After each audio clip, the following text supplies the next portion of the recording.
Oke, Assalamualaikum warahmatullahi wabarakatuh. Perkenalkan, nama saya Muhammad Rizky Lazuardi dan teman saya. Aulia Rahman Slamet.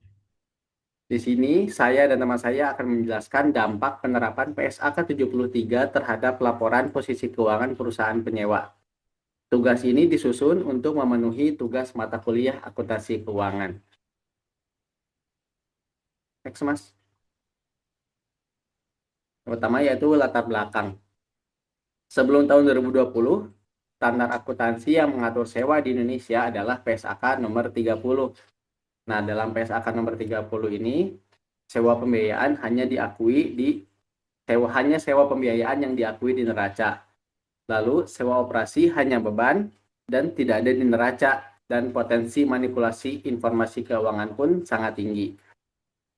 Menanggapi kebutuhan akan transparansi dan harmonisasi standar pelaporan global, akhirnya diciptakanlah PSAK nomor 73 yang diadopsi dari IFRS nomor 16 yang menjadikan hampir semua sewa diakui di neraca, pengakuan aset dan hak guna dan liabilitas sewa, serta peningkatan transparansi dalam pelaporan keuangan. Next. Lalu yaitu dampak PSAK 73 pada laporan keuangan.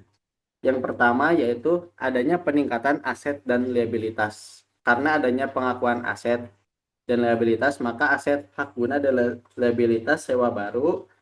Yang kedua yaitu pengaruh rasio keuangan. Karena adanya peningkatan aset dan liabilitas, maka akan mempengaruhi rasio utang ekuitas, rasio lancar, dan return on asset atau ROA. Yang ketiga yaitu penyesuaian sistem. Perusahaan perlu menyesuaikan sistem pencatatan dan pelaporan keuangan karena adanya aturan terbaru, yaitu dari PSAK nomor 73 ini. Next. Lalu ada rumusan masalah. Rumusan masalah yang pertama itu apa saja ketentuan dan prinsip dasar PSAK 73 yang berkaitan dengan pengakuan sewa oleh perusahaan penyewa. Lalu bagaimana dampak penerapan PSAK 73 terhadap struktur laporan posisi keuangan perusahaan penyewa. Lalu sejauh mana pengaruh rasio keuangan utama dan penilaian kinerja perusahaan dari perspektif pengguna laporan keuangan. Selanjutnya yaitu tujuan penelitian. Makalah ini disusun yang bertujuan untuk mendeskripsikan secara sistematis ketentuan utama dalam PSAK 73 yang berlaku bagi perusahaan penyewa. Yang kedua yaitu menganalisis perubahan-perubahan signifikan dalam penyajian laporan posisi keuangan akibat penerapan PSAK 73. Yang ketiga yaitu mengevaluasi pengaruh PSAK 73 terhadap rasio keuangan dan implikasi bagi pemangku kepentingan dalam pengambilan keputusan ekonomi. Next. Selanjutnya yaitu manfaat penulisan makalah ini. Adapun manfaat dari penulisan makalah ini ada dua, yaitu manfaat teoritis dan manfaat praktis. Manfaat teoritis yaitu memberikan kontribusi terhadap pengembangan literatur di bidang akuntansi keuangan, khususnya mengenai perlakuan akuntansi atas transaksi sewa setelah diberlakukannya PSAK 73, yaitu selanjutnya yaitu manfaat praktis. Manfaat praktis yaitu memberikan pemahaman kepada perusahaan, auditor, atau pihak terkait dalam menyesuaikan sistem akuntansi setelah ada penerapan PSAK 73 terhadap laporan keuangan. Next. Selanjutnya yaitu landasan teori. Sebelum PSAK 73, sewa operasi itu tidak dicatat di dalam neraca. Jadi bisa jadi menyembunyikan kewajiban dan aset serta menyulitkan penilaian risiko. Namun setelah PSAK 73 diterbitkan, sewa operasi wajib mengakui aset hak guna dan liabilitas sewa di laporan posisi keuangan kecuali bagi sewa jangka pendek atau bernilai rendah. Ini memberi dampak untuk meningkatkan transparansi, mengubah struktur neraca dan mempengaruhi rasio keuangan penting di dalam perusahaan. Next. Sorry. Lalu ketentuan pengukuran dalam PSAK 73. Nah, menurut PSAK 73, perusahaan penyewa harus mengakui satu, liabilitas sewa sebesar nilai kini dari pembayaran sewa selama masa sewa yang didiskontokan menggunakan suku bunga implisit dalam kontrak atau suku bunga pinjaman incremental penyewa jika tidak tersedia. Lalu yang kedua yaitu aset hak guna. Aset hak guna sebesar nilai liabilitas sewa ditambah pembayaran sewa yang dibayar di muka, biaya langsung awal, serta estimasi biaya restorasi aset. Penyusutan aset hak guna dilakukan menggunakan metode garis lurus atau metode sistematis lain selama masa sewa atau umur manfaat aset mana yang lebih pendek. Next, selanjutnya akan dilanjutkan oleh teman saya Mas Auliaur Rahman Slamet. Silahkan Mas. Oke, terima kasih Mas Muhammad Iftil Azadi. Kita lanjutkan. Lalu kita akan bahas berikutnya tentang contoh kasus penerapan PSAK 73. Contoh soal pertama pengakuan awal. PT FGH menyewa gedung selama 4 tahun dengan biayanya 120 juta per tahun dan bunga 8%. Pengakuan awal aset hak guna dan liabilitas sewa dihitung menggunakan nilai kini pembayaran sewa dengan rumus PV sama dengan PMT dikali 1 min 1 plus R pangkat min N per R. Apa itu PV? PV adalah nilai kini. Oke, lalu PMT adalah jumlah pembayaran tetap per periode, R adalah tingkat diskonto per periode, dan N, pangkat N tadi adalah jumlah periode. Jadi PV-nya adalah 397.455.600 rupiah. Dalam contoh ini,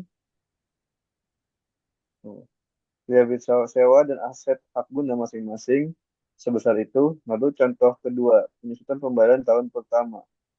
Untuk melanjutkan kasus di atas, kita hitung beban penyusutan bunga tahun pertama dan saldo liabilitas sewa akhir tahun pertama. Perhitungannya sebagai berikut. Penyusutan tahunan 99.363.900 rupiah. Beban bunga tahun pertama 31.796.448 rupiah.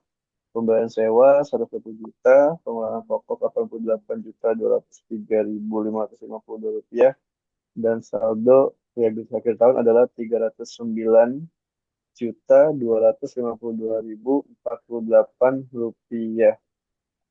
Nah, lalu untuk posisi jurnalnya seperti apa? Untuk beban penyusutan itu di debit sebesar 99 juta sekian, lalu beban bunga juga di debit itu 31.796.448 rupiah. Nah, untuk kas dan liabilitas sewa itu di kredit sesuai muka yang tertera. Selanjutnya dampak pada laporan keuangan dan rasio. Untuk dampak pada neraca, total aset meningkat, aset hak guna akibat pengakuan aset hak guna. Lalu yang kedua ada liabilitas jangka pendek dan jangka panjang meningkat karena yang ketiga struktur modal berubah. Karena apa? Karena ada peningkatan komponen utang. Nah, lalu dampak pada rasio keuangan seperti apa? Yang pertama, ada yang meningkat debt to equity ratio. Jadi dari itu meningkat karena adanya tambah liabilitas sewa. Dapat menurunkan persepsi solvabilitas jika tidak dianalisis secara menyeluruh. Yang kedua, ROA cenderung menurun, return on asset. Karena total aset meningkat, maka ROA-nya cenderung menurun walaupun laba operasi tidak berubah secara signifikan. Yang ketiga, current ratio. Jika pembayaran sewa tahun berikutnya diklasifikasikan sebagai liabilitas jangka pendek, maka otomatis current ratio dapat menurun, mempengaruhi likuiditas jangka pendek. Yang terakhir ada EBITDA meningkat. Nah, Pers AK 73 ini meningkatkan nilai EBITDA karena apa? Karena beban sewa diklasifikasikan sebagai beban penyusutan bunga, bukan sebagai beban operasional.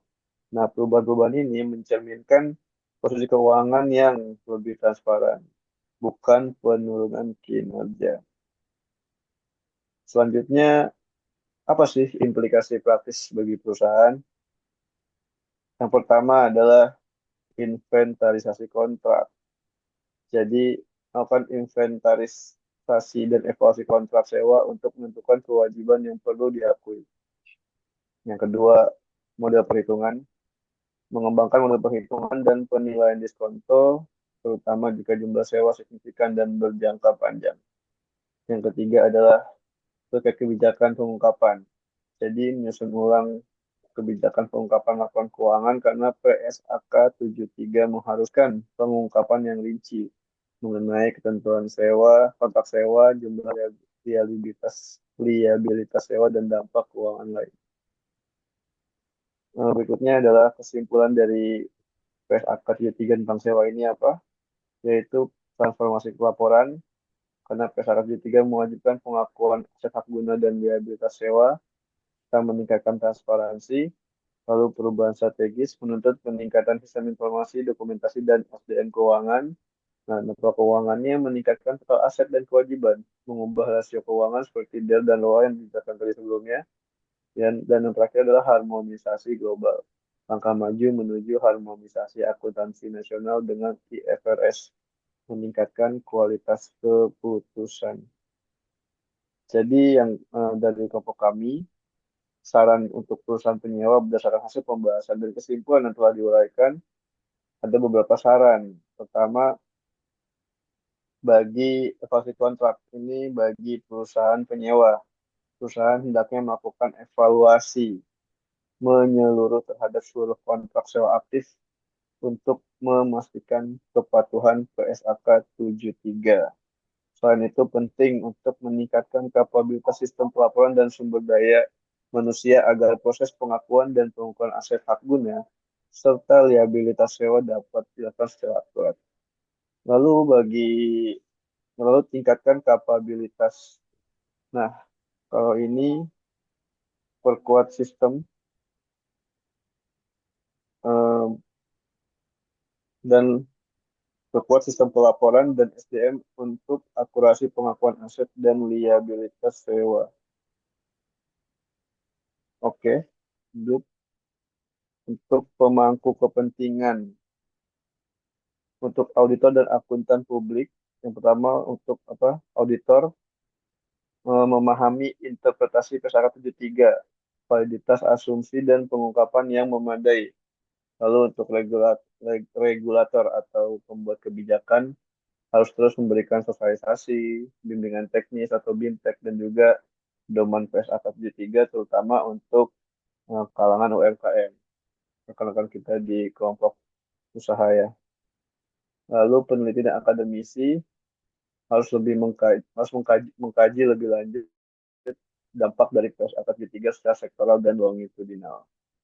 Oke, sekian presentasi dari kelompok kami di kelompok 9. Terima kasih, semoga bermanfaat. Untuk Mas Rifki, ada yang mau ditambahkan?